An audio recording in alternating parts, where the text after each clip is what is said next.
Oui,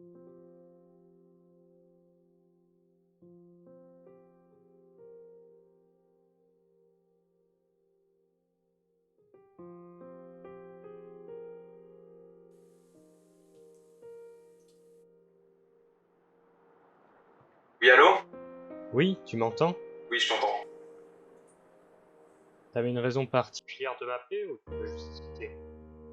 Écoute, j'ai longuement hésité, mais je vais arrêter d'aller sur Twitter, Discord, où on a l'habitude de parler, et je vais arrêter YouTube. Quoi? C'est une blague, j'espère. Désolé de te décevoir, mais c'est fini quoi. Mais pourquoi? Les réseaux à la limite ok, mais pourquoi YouTube? Parce que j'ai complètement vrillé. À la base, je partageais des hommes populaires opinion façon nostalgia critique sur des animés populaires.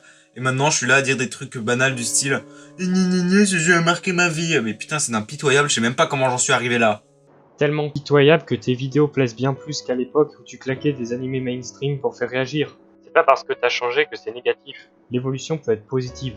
Comme l'évolution peut être négative. Écoute, si j'ai plus de retours positifs, c'est juste parce que j'ai augmenté en abonnés. Point. Si les abonnés étaient là depuis le début, ils verraient à quel point je recycle encore et encore les mêmes sujets. La moitié de mes vidéos, c'est des remakes des premières de la chaîne. Si la moitié de tes vidéos c'est des remakes, t'es sûr que c'est pas plutôt refaire ce que tu faisais qui t'emmerde? Et tu veux que je fasse quoi 10 000 vidéos, je porte Higurashi comme une sainte bible en sortant des formules de merde qui n'ont aucun sens comme je le fais depuis un an.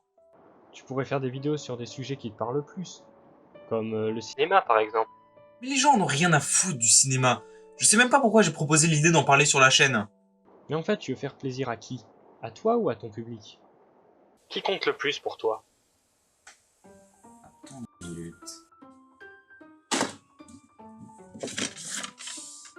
Attends 2 minutes. Je te rappelle dans la journée, d'accord?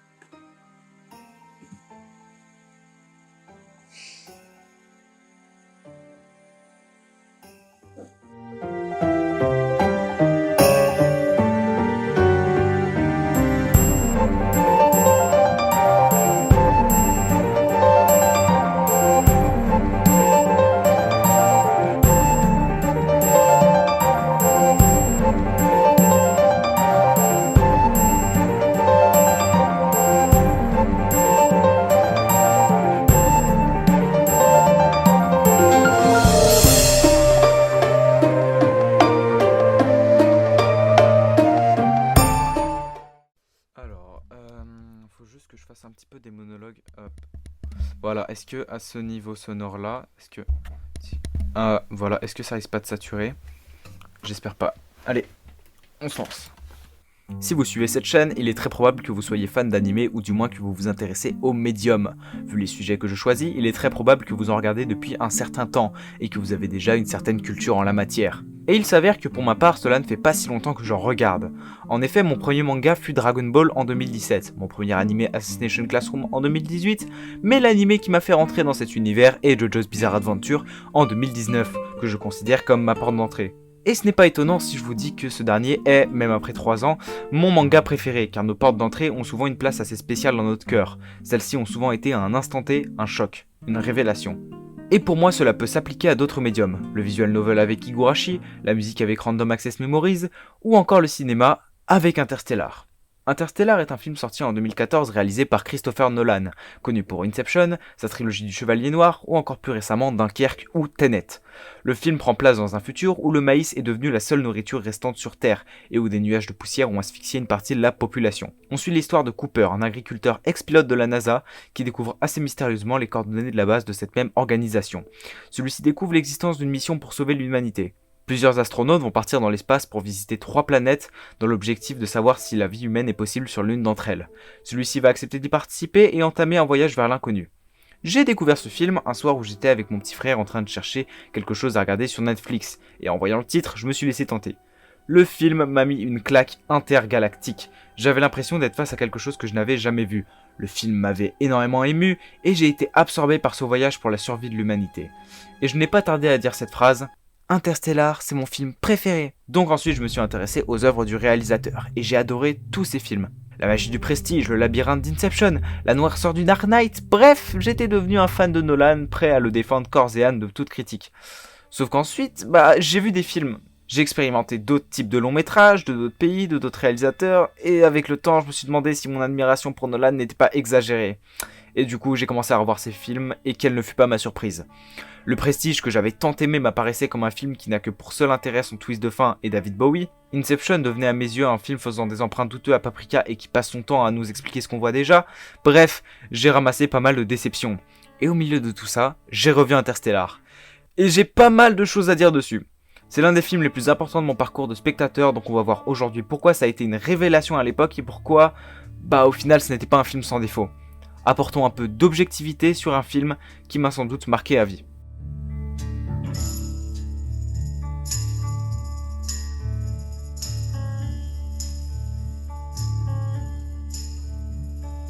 This is the end, beautiful friend. This is the end, my only friend. The end of our elaborate plans. The end of everything that's... Et oui, s'il y a bien un truc qui caractérise Interstellar, c'est les émotions qu'il renvoie au spectateur. Franchement, c'est un film juste déchirant. L'histoire de Cooper, son lien avec sa fille, la manière dont ils sont liés à jamais malgré la distance et le temps qu'ils ont passé loin de l'autre. Y a pas à dire, c'est vraiment le point fort du film. Celui-ci enchaîne les scènes toutes plus déchirantes les unes que les autres. Si t'as pas au moins un peu de compassion pour Cooper, j'aurais du mal à te considérer comme un être humain. Les personnages sont écrits de manière basique, fonctionnelle, mais efficace. Le père qui quitte sa fille potentiellement à tout jamais sur une dispute, le scientifique vieillard qui a beau être du côté des héros sans la malhonnêteté et la manipulation, ça a beau être du déjà vu, c'est bien fait, donc ce n'est pas spécialement dérangeant.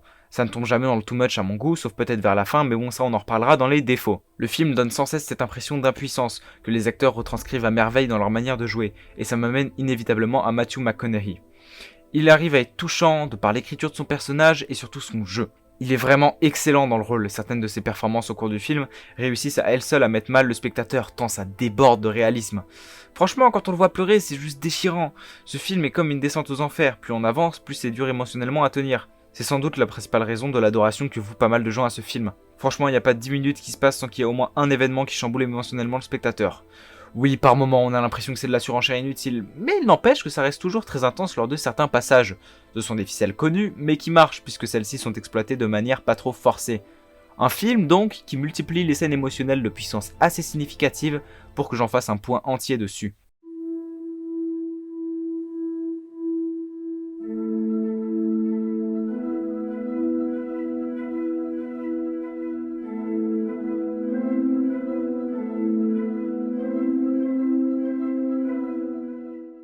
La première fois que j'ai vu le film, s'il y a bien un truc qui m'avait captivé, c'était en quelque sorte son univers. Que ce soit les planètes, les visuels dans l'espace sous les vaisseaux, les robots, la poussière ou les champs de maïs.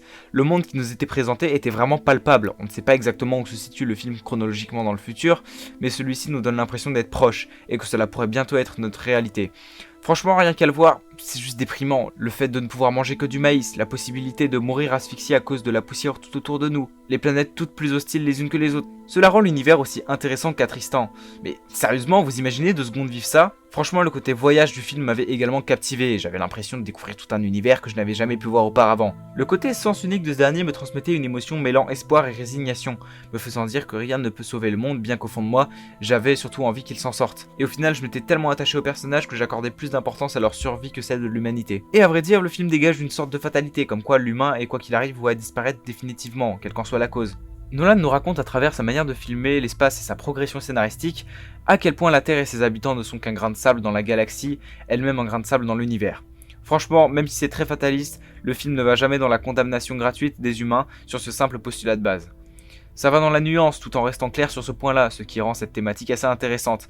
Et bien que l'aspect trop réaliste du film crée certains de ses défauts, il permet de nous immerger dedans de manière immédiate, puisqu'on a déjà tous les repères nécessaires pour le comprendre. Il ne rend le film que plus puissant, de par toute la crédibilité qui en déborde.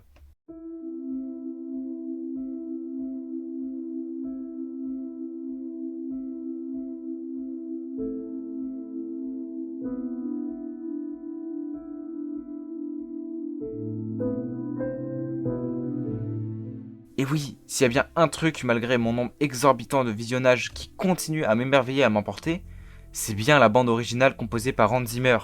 Et c'est vrai qu'il a un peu cette réputation de compositeur un peu fainéant qui a tendance à bâcler ses travaux. Et autant parfois c'est vrai, il faut pas se voiler la face, mais il faut surtout pas oublier qu'il a fait des bandes son incroyables.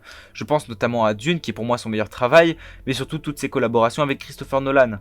Hormis Dunkerque où je trouve la bande originale un peu en dessous, toutes les fois où ils ont travaillé ensemble donnaient pour le coup d'excellente musique s'imbriquant parfaitement dans l'ambiance du long métrage. Beaucoup citeront Inception parmi toutes leurs collaborations comme la meilleure, mais pour moi c'est largement Interstellar. Le choix de l'orgue pour la majorité des thèmes est très judicieux car celui-ci a une aura un peu planante qui colle parfaitement à l'ambiance du film et au fait que celui-ci se déroule dans l'espace. Même si bon, je le dis, une bonne fois pour toutes, ZTS est le meilleur compositeur en ce monde en ce qui concerne les bonnes mélodies d'orgue. Celle-ci, par moments, renforce le sentiment d'impuissance que je vous décrivais tout à l'heure, par d'autres le sentiment d'espoir, par d'autres le mystère. Bref, ça s'est touché juste dans les sentiments que ça veut transmettre. Certaines scènes prennent une toute autre aura avec la musique qu'on ne s'imaginerait pas forcément si on voyait la scène sans le son. Elle sait parfaitement émouvoir le spectateur sans rentrer dans le cliché du genre un petit violon solo qui joue une mélodie mélancolique. C'est assez drôle de se dire que la bande originale colle parfaitement au film quand on sait que Hans Zimmer l'a faite sans avoir vu la moindre image, ni même lu le moindre script. Et en réalité, même si comme je vous l'ai dit, la musique a des sonorités qui correspondent parfaitement à l'espace, ça démontre que ce qui compte c'est moins la composition que son utilisation. Car là, sur toutes les pistes, celles qui sont utilisées dans le film, sont toujours pertinentes pour accompagner l'image et ajouter de l'ampleur à la majorité des passages. Pour conclure, bien que je trouve que ce terme est un petit peu utilisé à tort et à travers, je trouve la bande originale d'Interstellar parfaite, car elle sait viser juste au niveau de ses émotions et de l'ambiance. Et bon, maintenant que j'ai essayé de défendre ce film du mieux que je puisse, il est temps pour moi de rentrer dans tous ses défauts.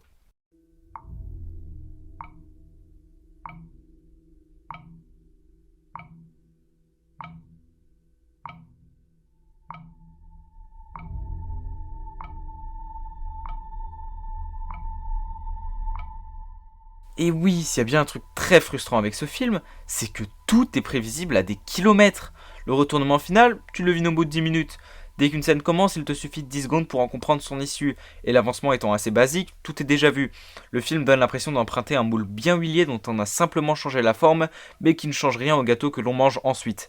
Comme je l'ai dit, les personnages c'est du classique, les twists n'en sont limite plus tellement c'est surentendu dans la mise en scène, la progression est basique au possible, il y a seulement les concepts autour du temps qui rendent la chose plus originale et imprévisible, sauf qu'il n'y a réellement qu'un passage qui exploite à fond cette idée-là, donc au final ça ne change pas grand-chose. On a presque l'impression d'avoir une parodie du film à twist, où la réponse est cachée dans les premières minutes pour être révélée à la fin comme une révélation que personne n'attendait. Ce point-là n'aurait pas vraiment besoin de plus de développement, mais pour éviter de débattre pendant des heures en commentaire, j'ouvre une partie spoiler, donc voilà.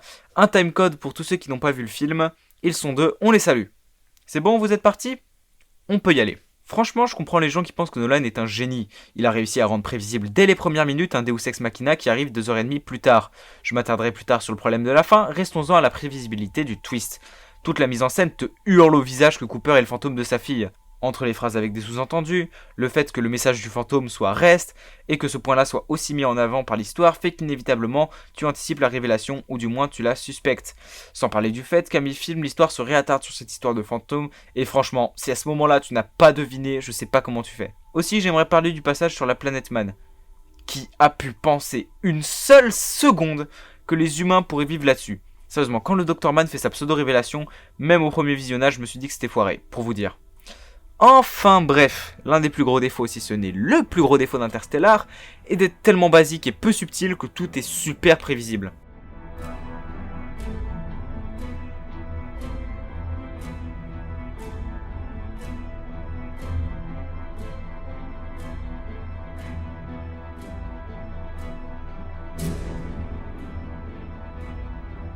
C'est un problème commun à plusieurs films de Nolan. Le film a une mise en scène super faible. Je trouve même que par certains aspects c'est super mal filmé. Et à vrai dire c'est quelque chose que Durandal a relevé dans sa critique du film de manière assez pertinente. J'ai trouvé que le film était assez mal filmé. C'est marrant de dire ça. Il y a beaucoup trop de gros plans dans ce film. Ce qui est étonnant parce que pour un mec qui tourne en IMAX et en scope anamorphique, justement, c'est des cadres qui en principe ont des valeurs assez larges et qui permettent de voir assez loin dans le cadre. Et du coup, il y a vraiment des trucs qui sont cadrés beaucoup trop près, où on a beaucoup de mal à se créer des repères visuels. Ils ont une station spatiale qui s'appelle l'Endurance, qui est leur vaisseau pendant tout le film. Quand ils arrivent sur le vaisseau, il y a une succession de plans qui sont censés montrer l'arrivée de leur petite navette à eux qui s'arrime au vaisseau Endurance. J'étais complètement perdu. Pourtant, j'étais loin de l'écran, donc j'avais une bonne vision de l'ensemble du cadre. Les angles n'ont aucun sens, enfin passent de l'un à l'autre sans vraiment de logique. On n'arrive pas à établir une carte du vaisseau. On voit plein d'endroits du vaisseau différents, mais on n'arrive pas à établir une carte, à les positionner les uns par rapport aux autres, et à se constituer un univers. Et il faut vraiment attendre la fin de l'arrimage de la navette, voire même le décollage complet du vaisseau, pour qu'on ait enfin une vue d'ensemble et qu'on commence à se dire « Ah, d'accord, c'est à peu près cette gueule-là ». Mais enfin vraiment, j'étais très surpris. Si on enlève Tenet et à la limite Dunkerque, je trouve que Nolan n'a jamais été très bon dans la mise en scène. Soyons honnêtes, ce n'est pas mauvais, loin de là, mais simplement fonctionnel, ce qui la fout mal pour un réalisateur de cette popularité. Hormis un ou deux coups d'éclat, aucune idée de plan ne te fera dire « Merde, c'est vraiment bien filmé !» C'est d'autant plus frustrant pour un film se passant dans l'espace et avec une telle qualité de visuel et une aussi bonne photographie. Également, je trouve la direction d'acteur assez décevante. Sérieux, on parle d'un film avec Matthew McConaughey, Timothée Chalamet, Michael Caine, Casey Affleck, Matt Damon, Anna Hathaway et Ellen Burstyn. Sérieux, hormis Matthew McConaughey qui est pour le coup vraiment excellent dans son rôle, je trouve les performances d'acteurs assez oubliables, surtout Matt Damon qui livre selon moi une performance très décevante. C'est vraiment dommage que le film soit aussi faible à ce niveau-là avec autant de matière.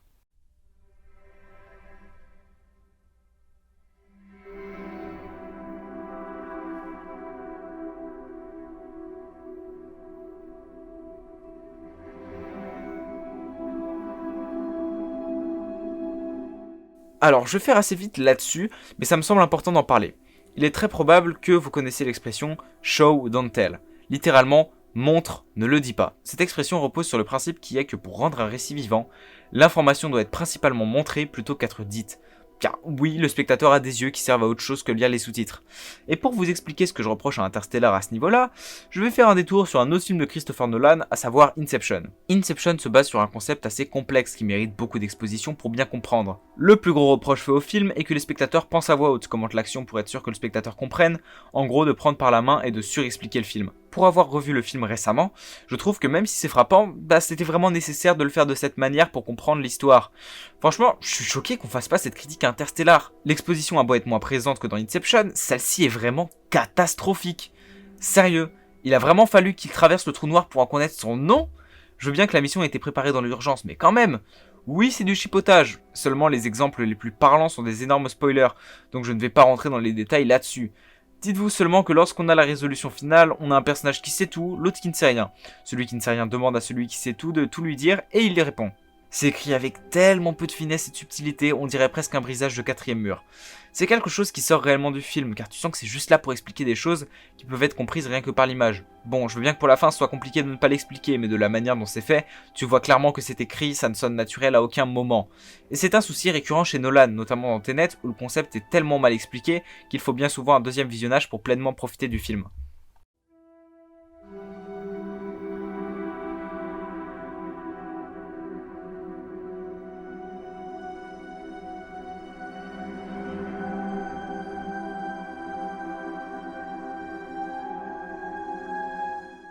Alors là, on arrive à quelque chose que je trouve vraiment dommage dans ce film.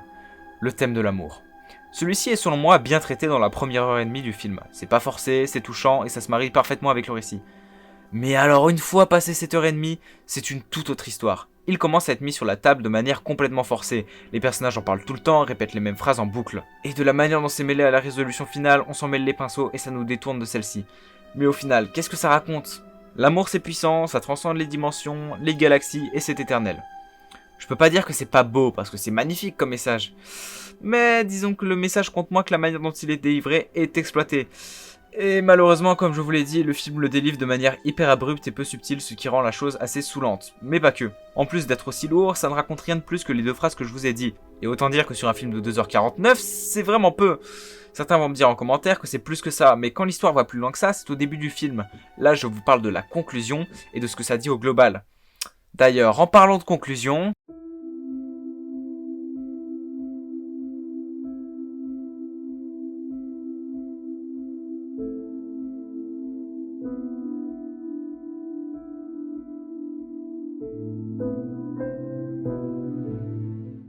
Et oui, vous l'aurez compris, j'ai pas mal de réticences avec la fin du film. et à vrai dire je la trouve complètement foirée. Donc évidemment ce sera en spoiler, donc je vous redirige à ce timecode si vous n'avez jamais vu Interstellar. C'est bon? Le film trahit pour moi tout ce qu'il a construit tout du long avec cette conclusion. Celui-ci passe son temps avec des dialogues scientifiques à nous faire comprendre que le film est scientifique. Du moins, il se veut réaliste. Et après 2h30 de blabla scientifique qui renforce la crédibilité du long métrage, celui-ci décide de partir en n'importe quoi. Sérieusement, introduire au dernier moment un élément qui relève du surnaturel dans une œuvre se voulant aussi réaliste, ça fout le seum. Et pour moi, ça détruit tout ce qu'Interstellar a construit. Également le montage alterné entre Cooper qui est dans l'espace et Murphy qui retourne chez elle, ça a beau être une bonne idée, je trouve que ça fonctionne pas des masses. En fait, je le trouve assez mal géré dans le sens où dès que Murphy évoque l'idée du fantôme et qu'elle va retourner à la maison, on devine ou du moins on imagine plus ou moins ce qui va se passer et ça rend le twist assez balourd. Aussi ça casse l'attention de certaines scènes de les alterner de cette manière, et c'est sans parler du fait qu'elle se mêle avec le thème de l'amour de manière très maladroite et j'en passe. C'est donc une conclusion hyper décevante qui ne provoque selon moi rien d'autre que de la frustration. Vous l'aurez compris, Interstellar est un film que j'adore. Je l'ai revu un nombre de fois incalculable, il doit être dans le top 3 des films que j'ai le plus vu avec Les Goonies et L'étrange Noël de Monsieur Jack, pour vous dire. Celui-ci a une certaine puissance qui me fait toujours apprécier le film, même si je vois de plus en plus de problèmes et ce qui ne fonctionne pas au milieu de toutes ses qualités. Je pense que c'est un bon film, très accessible même à ceux n'ayant pas vraiment de connexion avec le cinéma de manière générale. Et là où je voulais en venir avec cette vidéo, c'est qu'il est important d'assumer nos portes d'entrée et de retourner dessus longtemps après. Cela permet dans un premier temps de se rendre compte de la réelle qualité de la chose, et parfois on a de très bonnes surprises, comme par exemple Jojo, je trouve ça toujours aussi incroyable plusieurs années après.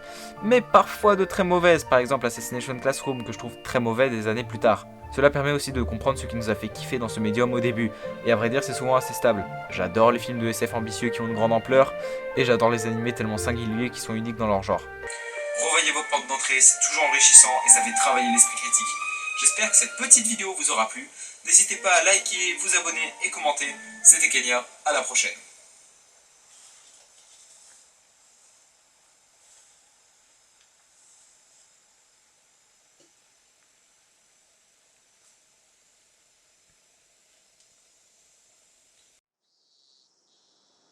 Et allô? Oui, tu m'entends? Ouais. Du coup, j'ai essayé d'en parler. Du film qui m'a fait aimer le cinéma. Et ça donne quoi? I believe in America.